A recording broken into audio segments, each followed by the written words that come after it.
I remember sitting in my car with my Diet Coke and my magazine, angry, and then I thought, hey dummy, what are you so afraid of? Why are you afraid to call this editor? Because you stand in a ring in front of thousands of people with a chick who wants to knock your head off. Leadership is everywhere. In our work, in our family, in our community. We see leaders by their actions. We know their legacy. This podcast is about leaders, people just like you, doing amazing things every day. I hope these stories inspire you, they motivate you, and they fuel your leadership legacy. My name is Vicki Guy. Welcome to Ignite. Hi, and welcome to Ignite. Warriors are those who fight in a battle and are known for their courage and their skill. Leadership, when tested, will showcase the warrior in all of us. Warriors come in all shapes and sizes, and when we meet someone who demonstrates their warriorship, we know it. Our guest today, Fitz Koehler, is a true warrior. She is a fitness expert and the founder of the world-renowned Morning Mile program, which has been implemented in over 400 schools in 4 countries. She is a professional speaker, a race announcer, who hosts some of the largest and most prestigious road races in America. As a former professional kickboxer and as a cancer survivor, Fitz brings the warrior in all she does. In just a moment, we'll be back to talk to Fitz.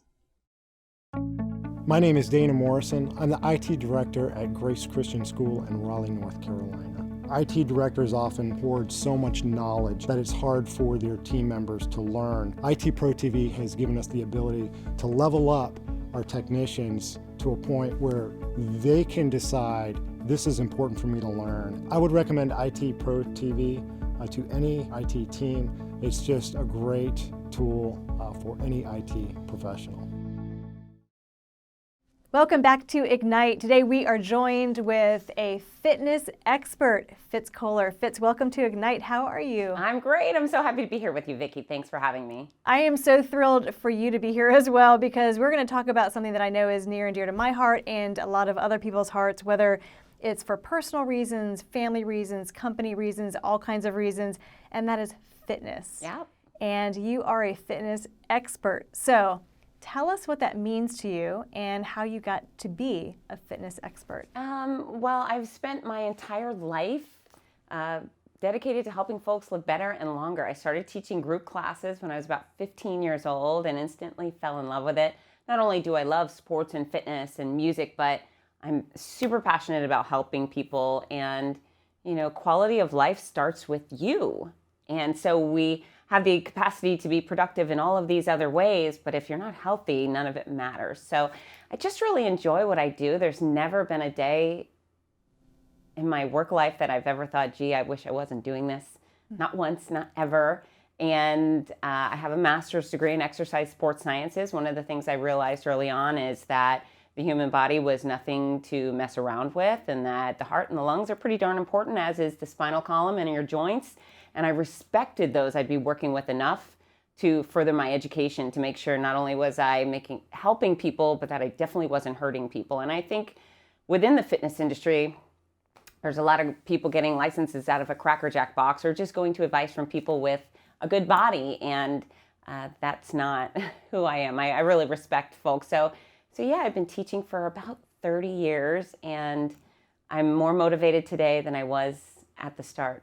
I love that. And so you bring in some chops to this whole fitness world, and you're doing a lot of things that relate it to fitness. Yeah. Tell us a little bit about some of the bigger projects, maybe how you got started into the fitness industry. So I got started teaching in a women's gym in South Florida and loved teaching the classes, came up to the University of Florida and taught classes there, and teaching group classes to a bunch of college students was a blast. But I took a summer off and I worked on a cruise ship over in Europe, and that was really fun. And then I came home, and there was a TV producer that wanted to create a TV show for fitness. And so it was called Cardio Jam, and I was one of the instructors hired. And I realized that teaching to a camera for me was just as comfortable as teaching to a group and a live audience. And one of my turning points as a professional was I was out at Sonny's Pit Barbecue, and as we all know, barbecue is not necessarily the healthiest choice in the world, but there I was,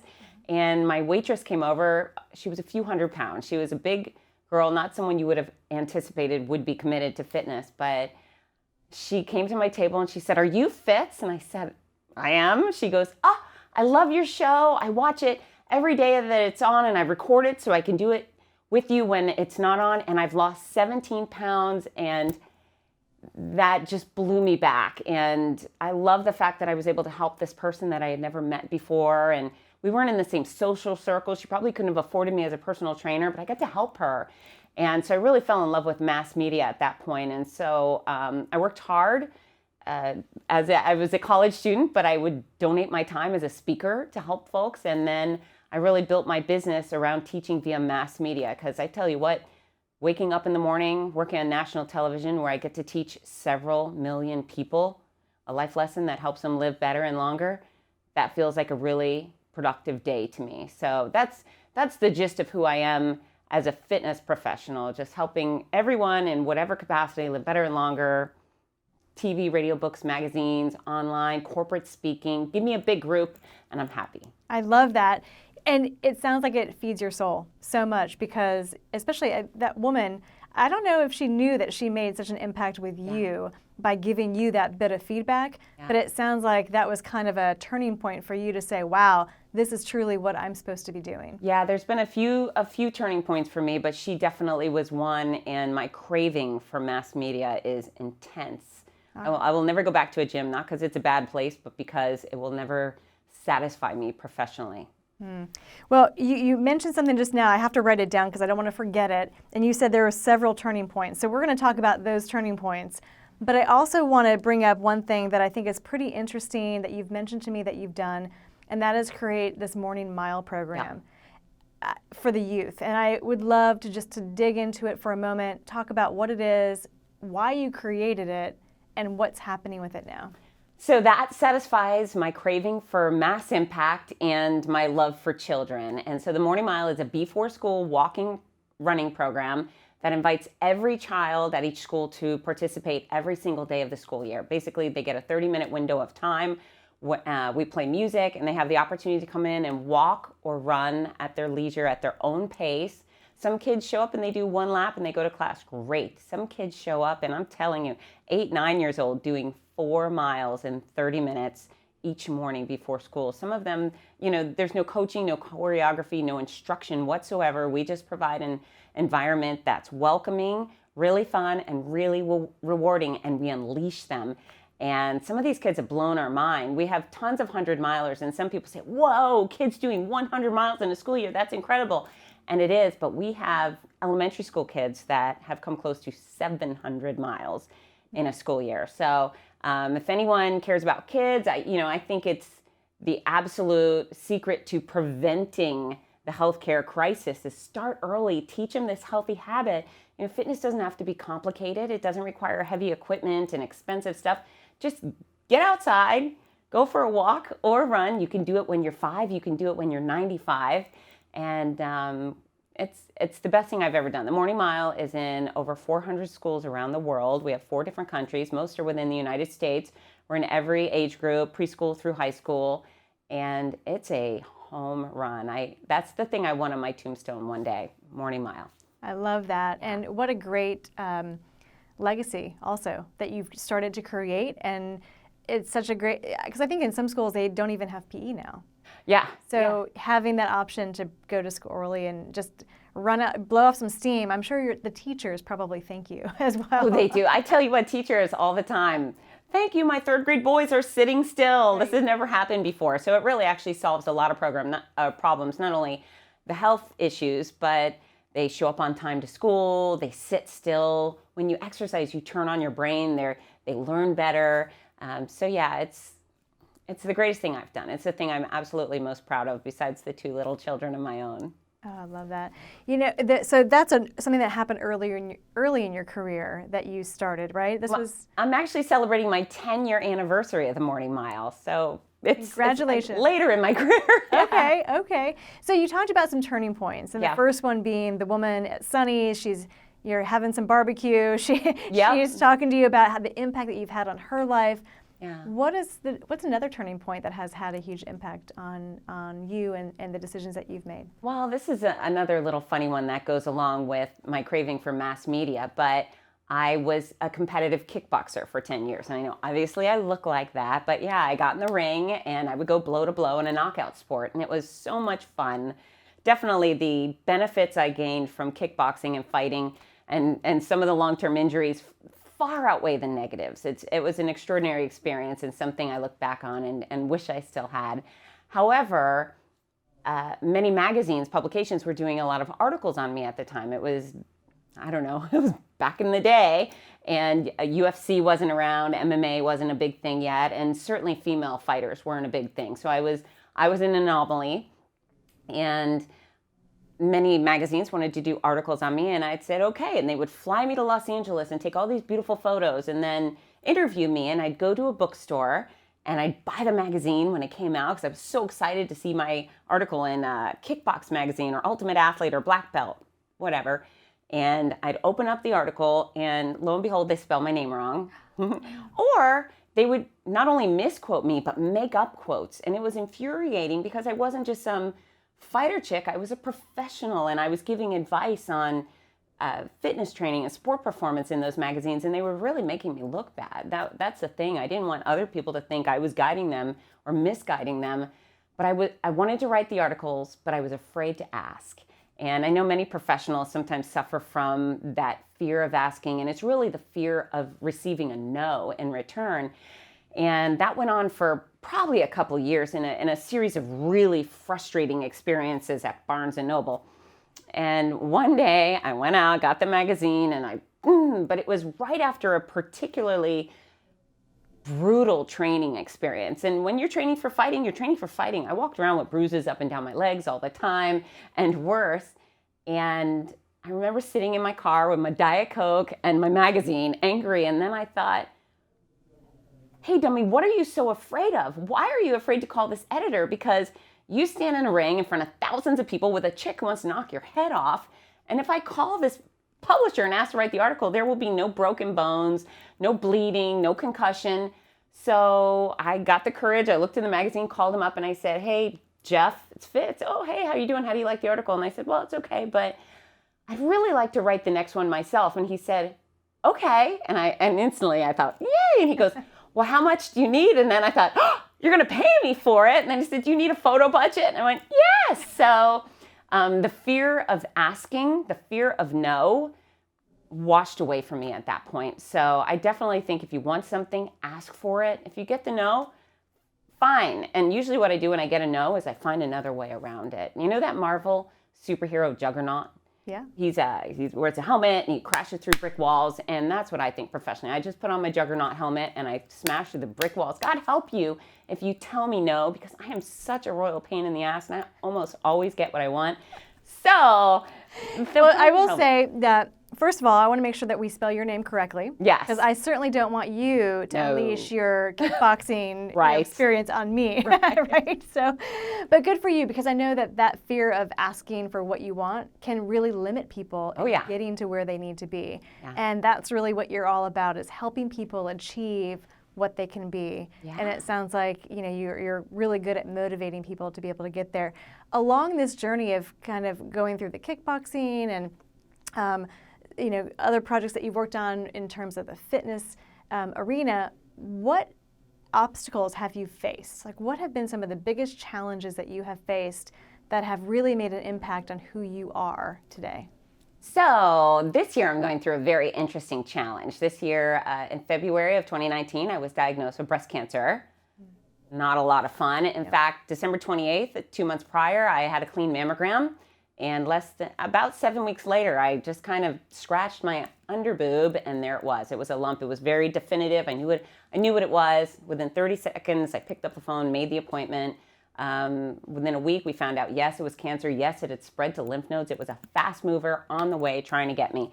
So I picked an incredible medical team, which I'm so grateful for. But they set out the game plan for me to start with their meanest type of chemo they offered, 6 rounds every 3 weeks of brutal chemo, followed by surgery, followed by radiation. And what I decided right away is that I wasn't going to be a crybaby about it. And you know what? Cancer's scary. It was terrifying. I did for about a week think I was definitely going to die.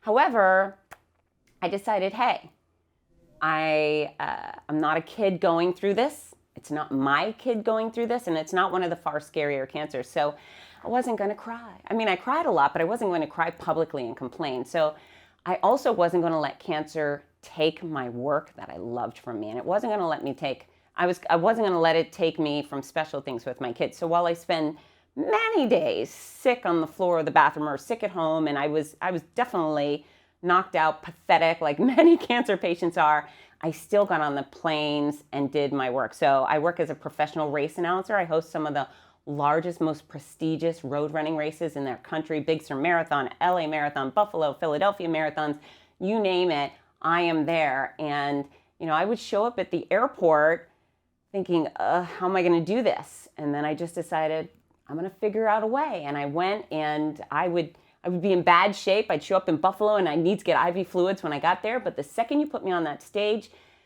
thanks to adrenaline and my passion for those people, zoom, I'd power up as if nothing was wrong.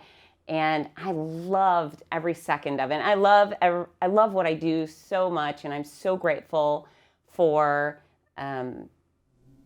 that I've chosen a career. And some people think they're lucky to have a career. I am not. I created a career, and I pursued the things I'm most passionate about, and that really mattered to me. So we say my stubbornness is my greatest asset, my greatest curse. The curse because I probably should have been staying home in bed healing, but the benefit was I got to live. And I think that's important for all cancer patients, is to do what fills up your soul. And I also wanted to make a living, but I don't think there's ever in a million years going to be anything more challenging than my past year in over a dozen states, hosting over, I think it's now over 25 race weekends. And I crushed it. It was hard, but we can do hard things. And we can do hard things. So who cares if it's hard? Do it anyways. Yep. Well, you know, your conviction for what you can do has clearly been, I mean, I can feel it just talking to you, right? And that is not something that we just jump into. You've been demonstrating that your whole life. You've been kicking down doors your whole life. And this is just one other thing it sounds like you've embraced, and you're just kicking it down. So good for you. I think that's really admirable. And certainly that stubbornness is, you know, I read something, I was a pretty stubborn child. My mom used to just go, oh my gosh, you're so stubborn. You're just like your father, you know. And what I have found, though, is that characteristic, it will get you far, because you will not take no for an answer, nor will you stop before you get where you want to be. Absolutely. So I can see how that's played well for you. And so, yeah, just a lot of admiration, sending a lot of admiration your way for taking that attitude and kicking those doors down. Thank you. So how has that shaped you? Now that, you know, that experience, like that, moving through that, how has that impacted the work that you're doing now? So what I'm actually really proud of is it hasn't changed me much. I was already there. I was already really resilient and really passionate, and I don't know if it's changed me, but it's solidified the fact that I'm on the right track. You know how sometimes you may be going in the wrong direction, and then you get hit by a truck, or you get a potentially lethal disease, and you think, oh my God, I'm doing the wrong thing. I need to refocus. I don't need to refocus. I need to keep charging forward, doing what I do best. And yeah, I'm even more excited about life now. Now, mind you, the past year was hard, and I make it look easy. I have made it look easy, and that's intentional, because I'm averse to pity, and I'm averse to that kind of thing. I just don't want any part of sickness. Yes, was I sick? I was, but that's not who I am, and that's not what I want to put out there. So I don't know. I'm solidified that I was on the right track, and you know, God help everybody. I'm very noisy. I've always been noisy. That's one of my great gifts, noisy and bossy. And God help everybody who works with me moving forward, because it's going to be at an extreme level. Yep. Well, speaking of being noisy and bossy, yeah, I want to just shift gears just a moment, because you had mentioned to me something that I know that everybody is listening going to go, please tell us what this is. Yeah. And you mentioned to me that you have a secret formula for losing weight. Well, it's called the exact formula for for weight loss. Okay, please tell us. Yeah. What exactly is the exact formula? So the exact formula for weight loss is a very simple thing. And I got to tell you that professionally, I'm a huge opponent of diets, pills, powders, supplements, scams.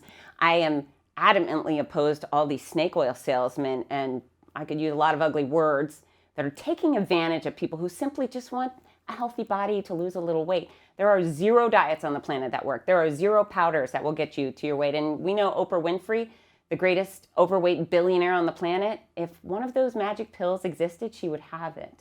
And she would still be in those size 10 Calvin. So it doesn't exist. Don't think you're the one person in the world who's going to be successful long-term on keto, because you're not. It's not possible. So what you need to do is learn to eat the right amount of the right foods for the size you want to be. If I tell you, hey, you can't have white stuff, instantly you want pasta and pizza. So restricting you from a category of food makes absolutely no sense. If you've got ethical reasons not to eat meat, fine. Other than that, you should be free to make adult decisions for yourself. So the exact formula for weight loss simply is, on average human bodies, we burn about 10 calories per pound of body weight per day. So if you weigh 200 pounds, you probably are burning around 2,000 calories per day. So if you're staying at that weight, we know you're consuming about 2,000 calories per day. That's why you're staying at the same weight. If you're gaining, you're consuming more than 2,000. Now, if you want to weigh 150 pounds, we know that a 150-pound body can sustain itself on 1,500 calories. So you change your caloric budget to the exact size you want to be. So if you want to weigh 150, you tack a 0 on the end of that number, boom, that's your caloric budget. So we've all heard, hey, everyone should have 1,200 calories a day or 2,000. That's insane. Everyone, we're different heights, we're different body types. You find a goal weight that works for you. And if you're too far from your goal weight, maybe you have to lose 100 pounds, we'll choose a caloric budget that's somewhere in the middle. You just have to feed your body the less than you're giving it, and it will shrink down. It will do what you tell it to do. If you want to lose weight the hard way, you can have a fancy Starbucks drink and a muffin in the morning and be done with your calories. But unfortunately, by that point at noon, you'd have a headache because you'd be starving and you would want more food. So within your caloric budget, I recommend making about 85% of those caloric food choices or drinks healthy, nutritious, quality foods, and then you've got 10 to 15% to play around with. So if you need a piece of chocolate every day like I do, great. If you want to have a glass of wine once in a while, just squeeze it into your budget. But that article is on the cover of fitzness.com, and it's very explicit, very detailed. There's a bunch of frequently asked questions, but it works, and it's something that you can stick with for life, and it's free. I don't want your money. I just want you to be healthy. Well, it sounds like it's a simple approach. Probably not so easy to do sometimes because we do all have those cravings, but I'm certainly going to check it out. Yeah, it becomes manageable, and no one's ever hungry on it because they're making good choices. Yeah. So Fitz, so many other good things that we can just squeeze into this discussion, but I really want to leave us with just one last thing. And that is, of all of the things that you've done in terms of fitness, in your speaking engagements and working with your clients, the morning mile, going through chemo, those experiences, I know, so there's so much that we could pull from. If there was one thing that you want to leave people with, like this is who I am and what I stand for, what would that be? What do you want people to remember from this discussion, or just to help them, become better in a space that they're at? Yeah, I think we should all be on a mission to do better and be better. And we don't have to take the leap to being a marathoner. We can start with a 5K. It's baby steps. But within everything you do, if you're constantly working on pushing the envelope a little bit further, you get where you want to go. And if, fitness or health is important to you or your clientele, I would love to be the person to yank the best out of you. And that's actually what I do sometimes. People tell me they want to do something and then they lay all their excuses out on the table why they can't. And it's my job to yank the best out of them, kicking and screaming perhaps, but do better, be better. Awesome. Great advice. I'm going to go ahead and put your information in our posting so people can easily access information and contact you if they want to. So Fitz, thank you so much for chatting with me today. I hope you've had a good time. I know this has been enjoyable for us here at Ignite. In just a few minutes, we'll be back with just a few final thoughts. I'm James Packer. I'm the General Manager of Kirk ISS based in the Cayman Islands. I used IT Pro TV extensively in my last place. It grew very well, helped upskill the team. I had 110 engineers in the field and we had dozens of IT Pro accounts with the guys training, and last year alone they passed over 40 certs by using the online training. I think I can safely say without IT Pro TV I wouldn't be where I was today, because I only got this job on the back of the qualifications I have. Welcome back to Ignite. We hope you enjoyed our conversation with Fitz. Thanks for listening to Ignite, and please like us on Facebook, Twitter, and LinkedIn, and subscribe on YouTube or Apple Podcasts. From all of us here at Ignite, we'll see you next time.